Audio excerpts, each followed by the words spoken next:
Ravi colours இன்றைய trending பெண்களுக்கான exclusive கலெக்ஷனுடன் kurtis, palazzo pant, Patiala pant, துப்பட்டாக்கள், ஷேப்வேர்கள், நைட்டிகள், பிராண்டட் உள்ளாடைகளும் கிடைக்கும். ரவி கலர்ஸ், நேரு வீதி, ராஜா தியேட்டர் சிக்னல் அருகில், புதுச்சேரி.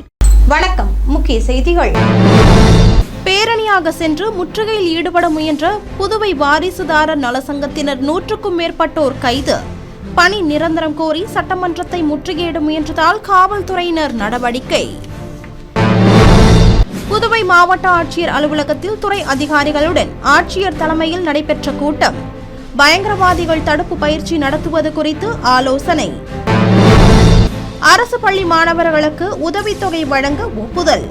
கல்வித்துறை இயக்குநர் தகவல். காதலர் தினத்தையொட்டி சலுகை விலையில் மது விற்கக்கூடாது. புதுவை கலால்துறை அதிகாரி எச்சரிக்கை.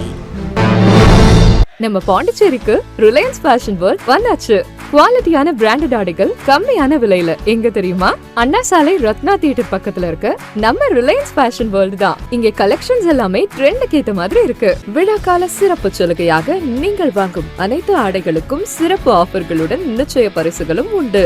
கம்மியான பிரைஸ்ல பிராண்டட் ஆடைகள் வாங்க அண்ணா சாலை ரிலையன்ஸ் ஃபேஷன் வேர்ல்ட் வாங்க. ரிலையன்ஸ் ஃபேஷன் வேர்ல்ட் நம்பர் 460 அண்ணா சாலை ரத்னா தியேட்டர் அருகில், புதுச்சேரி. இனி விரிவான செய்திகள். புதுச்சேரி நகராட்சி வாரிசுதாரர்களுக்கு கருணை அடிப்படையில் பணி வழங்க வலியுறுத்தி சட்டமன்றத்தை முற்றுகையிடும் போராட்டத்தில் ஈடுபட்ட வாரிசுதாரர்கள் நலசங்கத்தினரை காவல்துறையினர் கைது செய்தனர்.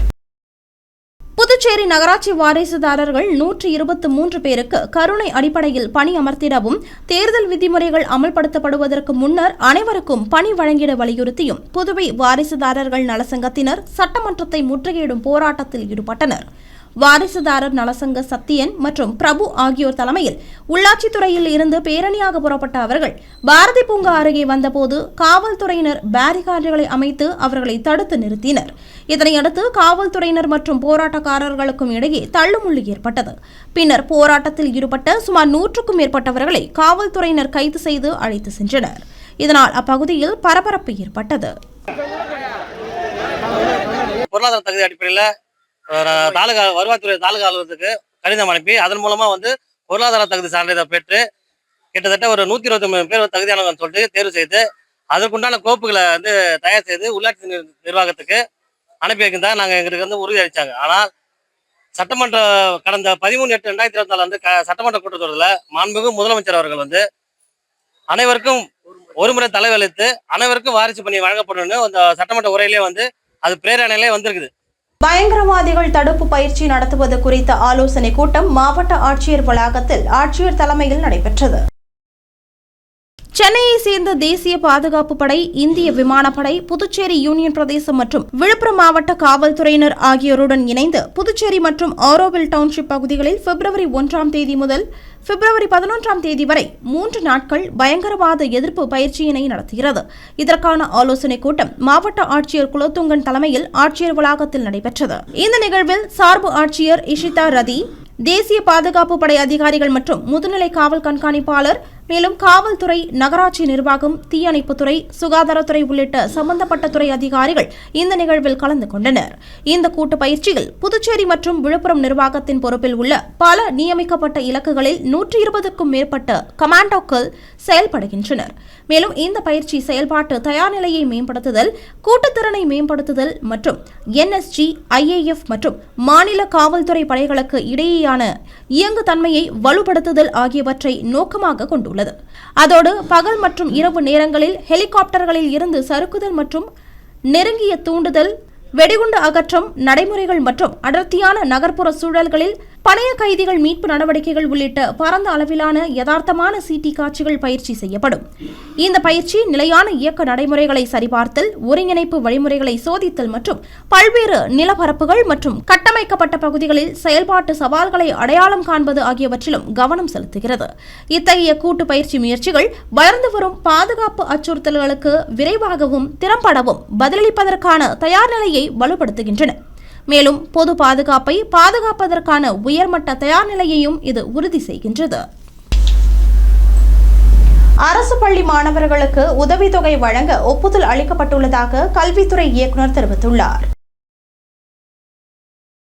புதுவை அரசின் பள்ளி கல்வித்துறை இயக்குநர் சிவக்குமார் வெளியிட்டுள்ள செய்திக்குறிப்பில், புதுச்சேரி பள்ளி கல்வித்துறை மூலம் அரசு பள்ளிகளில் 6ஆம் வகுப்பு முதல் 10ஆம் வகுப்பு வரை படிக்கும் மாணவிகளுக்கு வருகை பதிவுக்கான ஊக்கத்தொகை வழங்கப்பட்டு வருவதாகவும், அதன்படி நடப்பு கல்வியாண்டில் 97% மேல் வருகை பதிவுள்ள 77 பள்ளிகளில் படிக்கும் புதுச்சேரியைச் சேர்ந்த 814 மாணவிகளுக்கு 200 ரூபாய் வீதம் 1,62,800 ரூபாயும், காரைக்கால் பகுதியைச் சேர்ந்த 18 பள்ளிகளில் படிக்கும் 132 மாணவிகளுக்கு 26,400 ரூபாயும், ஏனாம் பகுதியைச் சேர்ந்த 3 பள்ளிகளில் படிக்கும் 11 மாணவிகளுக்கு 2,200 ரூபாய் என மொத்தம் 957 மாணவிகளுக்கு 1,91,400 ரூபாய் வழங்க ஒப்புதல் அளிக்கப்பட்டுள்ளதாகவும், இதேபோல் பள்ளி கல்வித்துறை மூலம் 11ஆம் வகுப்பு மற்றும் 12ஆம் வகுப்பு படிக்கும் அரசு பள்ளி மாணவர்களுக்கு உதவித்தொகை வழங்கப்பட்டு வருவதாகவும் தெரிவிக்கப்பட்டுள்ளது. அதன்படி 11ஆம் வகுப்பு படிக்கும் 90 மாணவ மாணவிகளுக்கு தலா 600 ரூபாய் வீதம் 54,000 ரூபாயும், 12ஆம் வகுப்பு படிக்கும் 90 மாணவ மாணவிகளுக்கு தலா 600 ரூபாய் வீதம் 54,000 என மொத்தம் 180 மாணவர்களுக்கு 1,08,000 ரூபாய் வழங்க ஒப்புதல் வழங்கப்பட்டுள்ளதாகவும் தெரிவிக்கப்பட்டுள்ளது. இதேபோல் சைனிக் பள்ளிகளில் படிக்கும் புதுச்சேரியை சேர்ந்த மாணவர்களுக்கு உதவித்தொகை வழங்கப்பட்டு வருவதாகவும், அதன்படி திருப்பூர் மாவட்டம் அமராவதி நகரில் உள்ள சைனிக் பள்ளியில் படித்து வரும் 2 மாணவர்களுக்கு தலா 10,000 ரூபாய் வழங்கப்பட உள்ளதாகவும் அந்த செய்திக்குறிப்பில் கூறப்பட்டுள்ளது. காதலர் தினத்தையொட்டி மதுக்கடைகளில் சலுகை விலையில் மது விற்பனை செய்யக்கூடாது என்று கலால்துறை அதிகாரி எச்சரிக்கை விடுத்துள்ளார். புதுச்சேரி கருவடிக்குப்பத்தில் இயங்கும் தனியார் மதுக்கடையில் காதலர் தினத்தை முன்னிட்டு காலை 8 மணி முதல் இரவு 11 மணி வரை ஒரு வைன் பாட்டில் வாங்கினால் ஒரு பீர் பாட்டில் இலவசம் என்ற சலுகை இருந்தது. இந்த தகவல் தனியார் தொலைக்காட்சி மற்றும் சமூக வலைதளத்தில் வெளியானது. கலால்துறை சட்டப்படி மது விற்பனை தொடர்பாக எந்த ஒரு சுவரொட்டி பேனரும் வைக்கக்கூடாது. மேலும் சலுகை விலை அறிவிப்பு எதுவும் வெளியிடக்கூடாது என்பதும் விதியாகும். இந்த நிலையில் மதுக்கடையில் சலுகை அறிவிக்கப்பட்டதை அறிந்த கலால்துறை தாசில்தார் ராஜேஷ் கண்ணா தலைமையில் அலுவலர்கள் பிப்ரவரி 9ஆம் தேதி மாலை அந்த மதுக்கடையில் திடீர் சோதனை நடத்தினர். அப்போது அங்கு காதலர் தினத்தையொட்டி சலுகை தொடர்பாக பேனர் சுவரொட்டி வைக்கப்படவில்லை என்பது தெரிய வந்தது. மேலும் மதுபான விற்பனையில் ஆஃபர் அறிவிப்பது கலால்துறை விதிகளுக்கு எதிரானது என்றும், மீறினால் சட்டப்படி உரிமம் ரத்து செய்யப்படும் என எச்சரிக்கை விடப்பட்டதை தொடர்ந்து சலுகையை மதுபான கடை திரும்ப பெற்றுக் கொண்டது. வருமான வரித்துறை ஊழியர் சம்மேளனத்தின் 74ஆம் ஆண்டு விழா புதுச்சேரி கிளை சார்பில் சிறப்பாக கொண்டாடப்பட்டது. வருமான வரித்துறை ஊழியர் சம்மேளன 74ஆம் ஆண்டு விழா வருமான வரித்துறை ஊழியர் சம்மேளனம் புதுச்சேரி கிளை சார்பில் பிப்ரவரி 10ஆம் தேதி தெய்வநாயகம் பிள்ளை தோட்டம், திருவள்ளுவர் நகர், முத்தியால்பேட்டையில் அமைந்துள்ள வருமான வரித்துறை இணை ஆணையர் அலுவலக வளாகத்தில் சிறப்பாக கொண்டாடப்பட்டது. இந்த விழாவில் முதன்மை விருந்தினராக வருகை தந்த வருமான வரித்துறை ஊழியர் சம்மேளனத்தின் முன்னாள் புதுச்சேரி சரக செயலாளர் கோவிந்தன் வருமான வரித்துறை ஊழியர் சம்மேளனத்தின் கொடியை ஏற்றி வைத்து சிறப்புரையாற்றினார். தொடர்ந்து தற்போதைய சரக செயலாளர் தயாநிதி தலைமை தாங்கினார். மேலும் கிளை தலைவர் அரவிந்தநாதன் முன்னிலை வகித்தார். மேலும் இந்த விழாவில் வருமான வரித்துறை அதிகாரிகள் சங்கத்தின் தலைமை அலுவலக பொறுப்பாளர் செங்குட்டுவன், அதிகாரிகளின் சங்க செயலாளர் கணேசன், தலைவர் சந்தோஷ்குமார் மற்றும் வருமான வரி அதிகாரிகளின் சங்கம் மற்றும் வருமான வரித்துறை ஊழியர் சம்மேளனத்தின் உறுப்பினர்கள் அனைவரும் கலந்து கொண்டு விழாவை சிறப்பித்தனர். மேலும் இந்த விழாவில் சங்கத்தின் வளர்ச்சி, ஒற்றுமை மற்றும் உரிமைகள் குறித்து உரைகள் நிகழ்த்தப்பட்டு சங்கத்தை போற்றி வாழ்த்தி கோஷங்கள் எழுப்பப்பட்டன. விழாவின் முடிவில் கிளை செயலாளர் மற்றும் பொருளாளர் பிரின்ஸ் அபிஷேக் ஆகியோர் நன்றி உரை வழங்கினர்.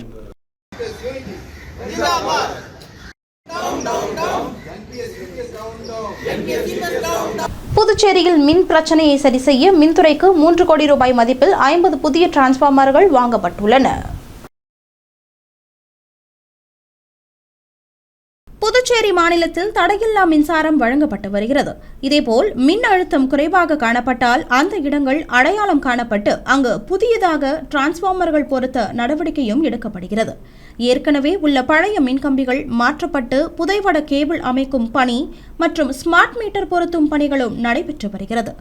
விரைவில் கோடைக்காலம் தொடங்க உள்ள நிலையில் வெப்பத்தை சமாளிக்க பெரும்பாலான வீடுகள் மற்றும் வணிக நிறுவனங்களில் ஏசி பயன்படுவதால் மின் பயன்பாடு அதிகரிக்கும் என்பதால் ஏற்படக்கூடிய மின் அழுத்த குறைபாட்டை சரி செய்ய நடவடிக்கை எடுத்து டிரான்ஸ்பார்மர் பொருத்த பல்வேறு இடங்கள் அடையாளம் காணப்பட்டுள்ளது. இன்னும் 2 மாதங்களில் புதுவையில் சட்டசபை தேர்தல் நடைபெற உள்ள நிலையில் இந்த தேர்தல் நேரத்திலும் தடையில்லா மின்சாரம் வழங்க வேண்டும் என்பதற்காக புதுவை அரசு மின்துறை சார்பில் 3 கோடி ரூபாய் மதிப்பில் 50 புதிய டிரான்ஸ்பார்மர்களை வாங்கியுள்ளது. இந்த டிரான்ஸ்பார்மர்கள் வம்பாக்கீரபாளையத்தில் உள்ள மின்துறை தலைமை அலுவலகத்தில் வைக்கப்பட்டுள்ளன. அவை புதுச்சேரியில் உள்ள அனைத்து மின்துறை அலுவலகங்களுக்கும் பிரித்து அனுப்பி வைக்கப்பட உள்ளது. புதுவையில் 3 பேரிடம் ஆன்லைன் மூலம் பண மோசடி நடந்துள்ளது குறித்து சைபர் கிரைம் காவல்துறையினர் விசாரணை நடத்தி வருகின்றனர். புதுச்சேரி லாஸ்பேட்டை பகுதியை சேர்ந்தவரின் செல்போன் எண்ணுக்கு குறுந்தகவலுடன் கூடிய லிங்க் ஒன்று வந்துள்ளது. அதில் குறைந்த வட்டியில் 50,000 ரூபாய் கடன் வழங்குவதாக தெரிவிக்கப்பட்டிருந்தது. இதனை உண்மை என நம்பியவர் அதில் கேட்கப்பட்டிருந்த தனிப்பட்ட வங்கி விவரங்களை பூர்த்தி செய்துள்ளார். இதனையடுத்து அவரது வங்கிக் கணக்கில் இருந்து 6,895 ரூபாய் மோசடி செய்யப்பட்டது. இதேபோல் வானரப்பேட்டை பகுதியை சேர்ந்தவரிடம் 11,000 ரூபாயும், லாஸ்பேட்டையை சேர்ந்தவரிடம் 1,501 ரூபாயும் ஆன்லைன் மோசடி நடந்துள்ளது. இதுகுறித்த புகாரின் பேரில் சைபர் கிரைம் காவல்துறையினர் வழக்கு பதிவு செய்து விசாரணை நடத்தி வருகின்றனர். இனி வருவது புதுவையில் இன்றைய தங்கம் மற்றும் வெள்ளி விலை நிலவரம். இன்றைய தங்கம் வெள்ளி விலை விவரம். புதுவையில் இன்றைய தங்கம் வெள்ளி விலை விவரம் வழங்குபவர்கள் முத்து கோல்ட் ஹவுஸ், பாண்டிச்சேரி. தங்கம் 1 கிராம் 14,475 ரூபாய். இன்றைய தங்கம் வெள்ளி விலை விவரம். வெள்ளி 10 கிராம் 2,970 ரூபாய். இத்துடன் AMN செய்திகள் நிறைவடைந்தன. வணக்கம். உங்கள் முத்து சில்க் ஹவுஸின் புதுச்சேரி நேரு வீதி வணிக திருவிழா வருகின்ற ஜனவரி 1 முதல் பிப்ரவரி 20 வரை. நீங்கள் வாங்கும் ஆடைகளுக்கு பரிசு கூப்பன்களை பெற்று உங்களுக்கான பரிசுகளை வென்று மகிழ்ச்சி அடையுங்கள். முத்து சில்க் ஹவுஸ் 23ஆம் ஆண்டு இனிய தொடக்கத்துடன் வெள்ளி விழாவை நோக்கி வீரநடை போடும் AMN TV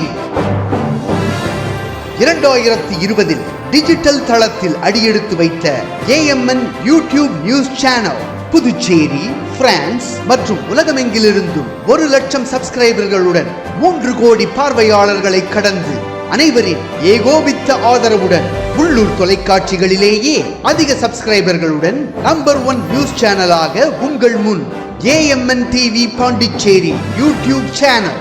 எங்களின் இந்த சாதனைக்கு உறுதுணையாயிருக்கும் நேயர்களுக்கும் விளம்பரதாரர்களுக்கும் நெஞ்சார்ந்த நன்றி. AMN யூடியூப் சேனல், இது நம்ம ஊரு சேனல்.